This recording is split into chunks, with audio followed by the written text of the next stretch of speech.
it's your favorite art teacher here. I'm going to be demonstrating how to make our next project. So we are going to be making our ceramic rubber duckies here. I have my ball of clay. Everyone's going to get about a pound of clay. First, when you get your clay, remember you have to wedge it. So we just need to get those air bubbles out. And the best way to do this is just smacking it with your hands. We don't want to throw it against the table because it could bounce, and if clay rolls on the floor, it's going to collect all those impurities on the floor, such as dust or hair or whatever's down there. I've already wedged mine, so I am good to go. Remember, we are also working on a tarp while working with clay, so I'm not working directly on my desk or the surface here because that would stick to it. It does not stick to these canvases, so you got to make sure you're working on a tarp. All right, let's get started. So when you get your ball of clay after you wedge it, you are gonna wanna separate it into a couple different pieces. So first I'm just gonna start by splitting it in half, about. I'm gonna set half of it aside. The other half, I'm gonna continue to try to split in half once more. We are gonna be making 4 pinch pots for this project. So it's 2 pinch pots put together twice. So first I'm gonna turn this into a pinch pot. And to do that, I need to make it into a ball of clay. You'll notice I just got my hands a little bit wet in the slip here.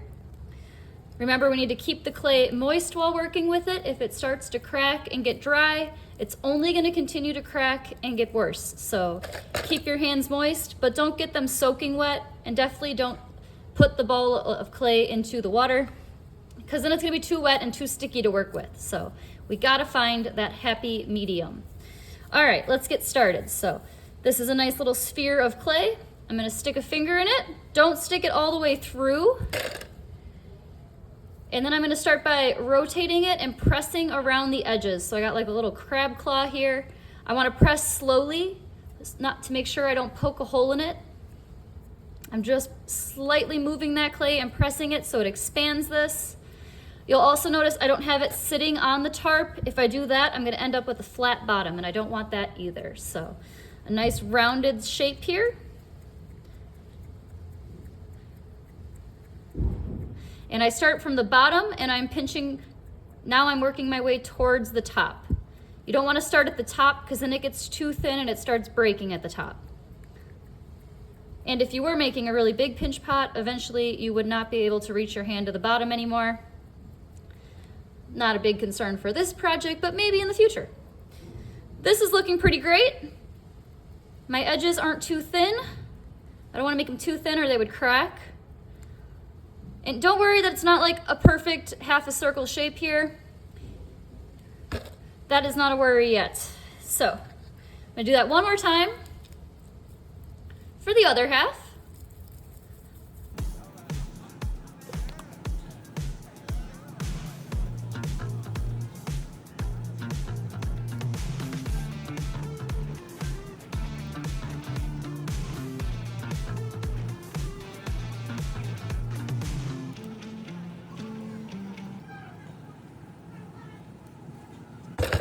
I'm gonna try to get them, actually they fit together pretty well already, so that looks great. Whenever we attach 2 pieces of clay, we need to slip and score. There are multiple tools in your box that you could use to score it. There's like needle tools like this one. It's just making X's, hashtag marks, going back and forth, roughing up that surface, because if we attach 2 smooth surfaces, they fall apart while firing. So we gotta kind of make a nice connection point for them. Or there's also this tool which is made to score really fast. There's 1 in each box. It makes multiple lines, so you can get it done really fast.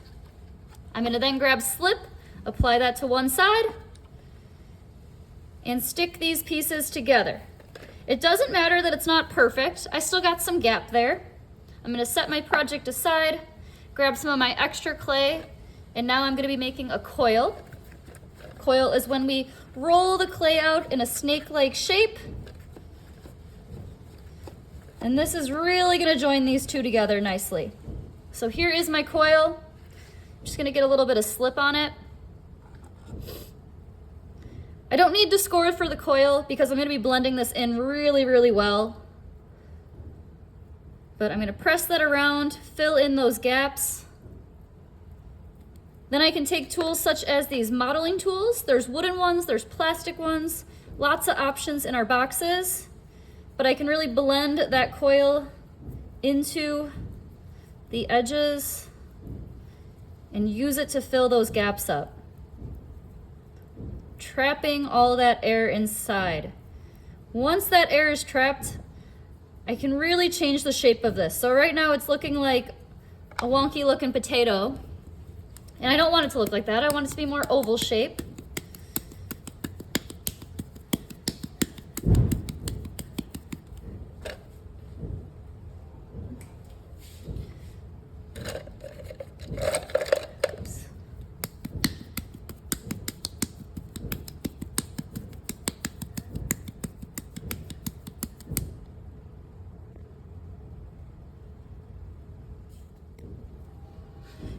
And I can use these metal rib tools to really help shape this, blend it all together, really bring this whole piece to life. I can press pretty hard. That air is inside, so it just keeps kind of getting pushed around. As long as I'm not trying to pop this, should be okay. And again, I can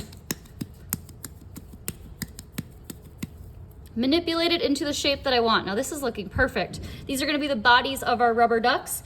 So I'm gonna make a little tail too. And all I need to do that is kind of pinch one edge. And I can manipulate it however I like, but I'm kind of pulling that up so it looks like the tail of my rubber ducky here. And I'm pretty happy with that.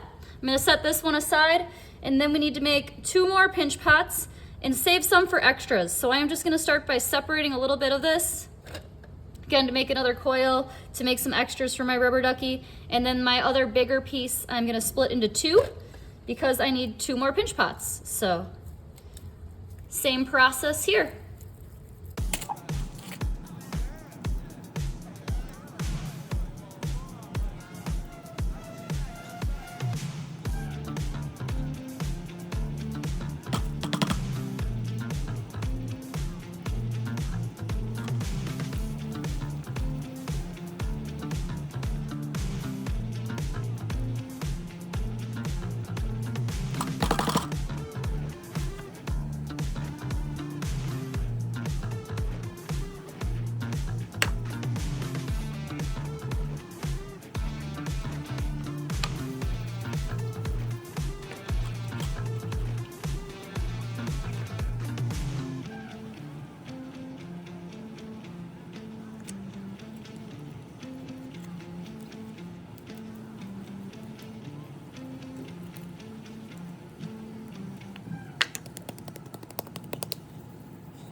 All right, well, I am finishing up the head here.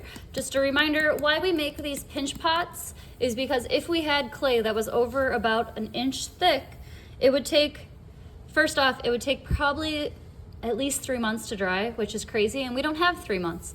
Really thick clay takes forever to completely dry out, so we would not have a chance to finish these. And there's a better chance that it explodes if you have a super solid, thick piece of clay. So we want to hollow them out, and we make these pinch pots to do that. All right, then I have a nice looking head for my rubber ducky. I will slip and score this piece on as well. But before I attach it, actually, what I'm gonna do is there is air trapped in this piece and this piece right now. So I am going to, real simple, cut a hole where it's going to attach to the body. Pretty big. Where the head attaches to the body and where the body will attach to the head, so that these are kind of connected.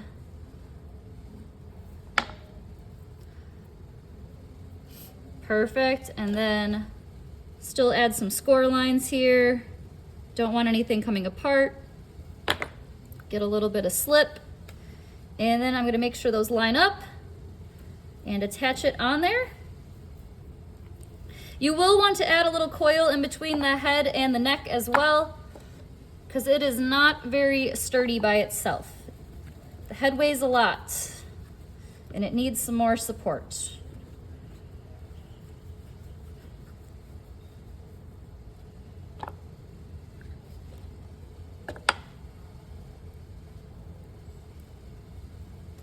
And I understand it's really hard to get my finger inside like the little crevice between the head and the body, but there's tools that can help you out with this process. There are tools like this curved one. I like to use the back of it. And that can help me press the clay in there a little bit more. There's also tools such as paintbrushes. If I dip it in the slip, these are really great for smoothing down areas, especially the areas I cannot reach. So like in between the neck, I can just get a little slip on it. And if I can't reach my finger in there to smooth it out, well, that's why we have our tools. Alrighty, now that I have everything built and connected, I am gonna be making my extras. So I'm gonna be turning mine into a little art teacher ducky here. You should have saved some little extra clay. So you could add the wings on it to the side. You can roll out the clay using a rolling pin or press it out with your hands. Cut out that wing-like shape. And then I would just do the process again, tracing over the first original wing. I could always draw it in first using the needle tool so that if I don't like it, I can easily add some slip and get rid of it. I don't have to re-roll another slab. But if I am happy with it, or when I am, I can use a tool such as this little knife tool to help me cut it out.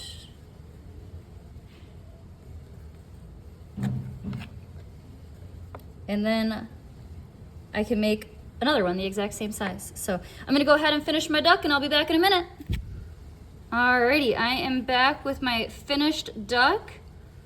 Added some art teacher accessories.